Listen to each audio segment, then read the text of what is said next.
putaran, dimulai dari Hajar Aswad. Bila mudah baginya sampai di hajar tersebut, sunnah menciumnya tanpa mengganggu orang lain dengan mendesak dan mendorong, tanpa mencaci maki dan memukul, karena yang demikian adalah salah, karena menyakiti sesama muslim.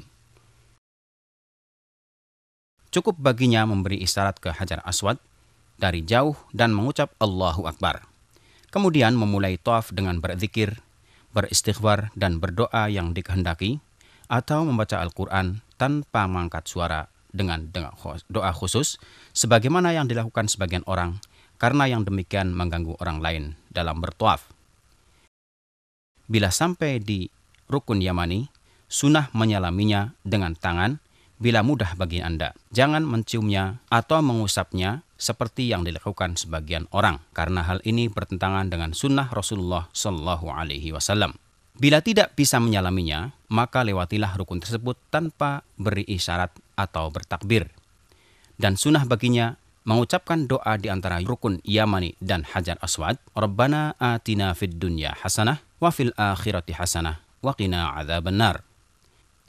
Demikianlah seorang haji menyempurnakan tawafnya sebagaimana ia mulai sebanyak 7 putaran, dimulai dan diakhiri di Hajar Aswad pada setiap putaran. Disunahkan romel, yaitu lari-lari dengan langkah kecil pada 3 putaran pertama saat tawaf qudum. Ada beberapa kesalahan dari jamaah haji dan umroh di saat bertawaf di Ka'bah. Di antaranya, masuk ke dalam hijir saat bertawaf dengan keyakinan bahwa ini termasuk tawaf, padahal membatalkannya karena berkurang tawafnya dan berarti bertawaf di sebagian Ka'bah. Termasuk kesalahan juga mengusap semua ujung Ka'bah, bahkan semua dindingnya, memegangi kain dan pintunya serta makam Ibrahim. Semua itu tidak boleh karena merupakan bid'ah yang tidak ada aslinya dalam syariat dan tidak dikerjakan Rasulullah SAW. Tidak boleh mengangkat suara saat bertawaf karena mengganggu orang-orang lain.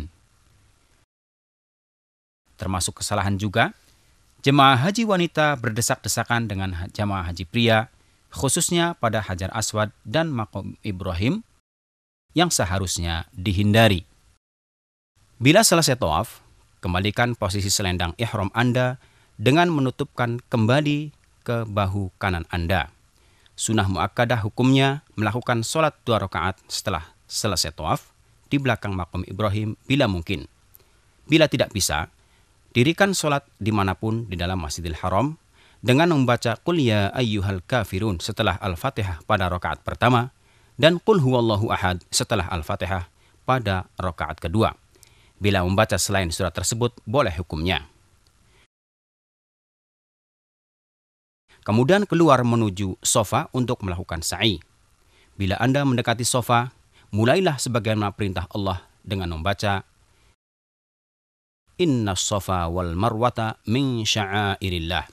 Faman hajjal baita aw i'tamara fala junaha alaihi ay yatawafa bihima. Wa man tatawwa'a khairan fa innallaha syakirun alim. Naiklah ke atasnya dengan menghadap Ka'bah. Bacalah tahmid dan takbir 3 kali. Angkatlah kedua tangan saat berdoa. Bacalah sebanyak 3 kali. La ilaha illallah wahdahu la syarikalah. Lahul mulku wa lahul hamdu. Wa huwa ala kulli syai'in qadir. La ilaha illallah wahdah. Anjaza wa'dah. Wa nasara abdah. Wa hazamal ahzaba wahdah. Berdoalah di antara ketiganya dengan doa yang Anda kehendaki. Bila membacanya lebih singkat, boleh hukumnya. Tidak perlu mengangkat tangan kecuali bila berdoa dan tidak perlu memberi isyarat ke Ka'bah saat bertakbir karena ini merupakan kesalahan yang banyak dilakukan para jamaah haji. Lalu turunlah dari sofa dengan tenang sambil berdoa, baik untuk Anda, keluarga, dan sesama muslim. Bila sampai di alamat hijau pertama, bagi laki-laki disunahkan berjalan cepat sampai ke alamat hijau kedua. Wanita tidak disyariatkan. Kemudian berjalan biasa sampai ke Marwah. Setelah Anda sampai di Marwah,